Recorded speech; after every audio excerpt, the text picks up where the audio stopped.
ओम नमः शिवाय। इस वीडियो में हम संपूर्ण श्री शिव महापुराण के पहले खंड के 11वें अध्याय का वाचन करके भगवान शिव की आराधना करेंगे।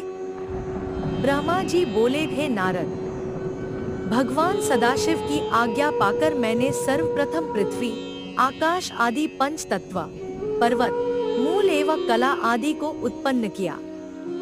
तदुपरांत अपनी इच्छा से विरचि, अग्निरस, शातातप, भृगु, पुलस्त्य, पुलह तथा वशिष्ठ इन सप्त ऋषियों को जन्म दिया।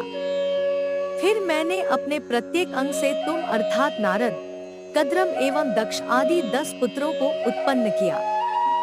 फिर स्तन से मनुष्य, पीठ से पाप और अन्य अंगों से प्रीति, तृष्णा आदि को प्रकट किया। तदुपरांत क्रमानुसार नक्षत्र, दिशा, दिक्पाल एवं चंद्रमा आदि को उत्पन्न किया। परंतु अपने द्वारा उत्पन्न की हुई उस तामसी सृष्टि को देखकर मुझे अत्यंत चिंता हुई। रात्रि के कारण अब मुझे भूख लगी और मैं राक्षसयक्षादि को खाने के लिए दौड़ा। उस समय मैंने अपने शरीर को भयंकर बनाकर काल को उत्पन्न किया। हे नारद, इसके उपरांत मैंने उस शरीर को त्याग कर स्त्री का स्वरूप धारण किया। उस समय मेरे उस रूप को देखकर सब ऋषि मुनि आसक्त होकर मुझे पकड़ने के लिए दौड़े। तब मैंने उस शरीर को बदलकर एक दूसरा शरीर ग्रहण कर लिया और अपने घुटनों द्वारा असुरों की उत्पत्ति की वे मुझे पहचान नहीं सके। अतः निर्लज्ज बनकर काम के वशीभूत हो मेरे पास दौड़े चले आए। उनके भय से भयभीत होकर मैंने अपनी रक्षा के लिए भगवान सदाशिव से प्रार्थना की और यह कहा कि हे प्रभु, आप इन दुष्टों को शीघ्र ही नष्ट कर डालें। मेरी प्रार्थना सुनकर भगवान भूत भावन ने अप्रकट रूप से मुझे यह आज्ञा दी कि तुम अपने इस शरीर को बदल डालो।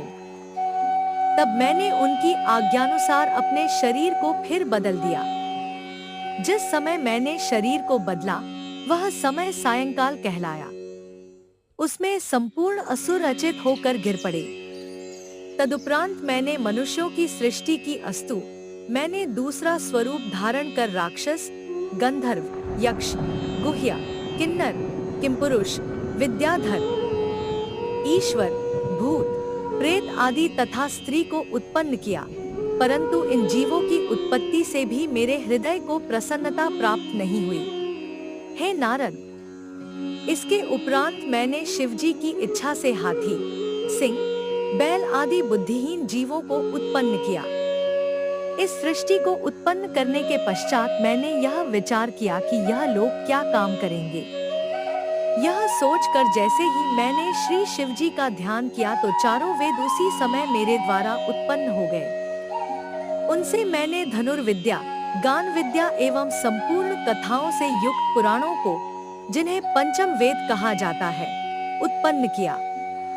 इसके बाद मैंने संपूर्ण आश्रम अर्थात ब्रह्मचर्य, गृहस्थ, वानप्रस्थ, संन्यास एवं व्रत, धर्मशास्त्र, नीति, मोक्ष, धर्म, अर्थ, काम तथा वैदिक शास्त्र को उत्पन्न किया। इस प्रकार मैं जब संपूर्ण सृष्टि कर चुका तब विष्णु उसका पालन करने लगे एवं शिवजी पृथ्वी को स्थिर रखने के कार्य में संलग्न हुए। हे नारद, सृष्टि की उत्पत्ति का यह वर्णन अत्यंत सुख प्रदान करने वाला है। इसी के साथ श्री शिव महापुराण के पहले खंड का 11वां अध्याय संपन्न हुआ। ओम नमः शिवाय।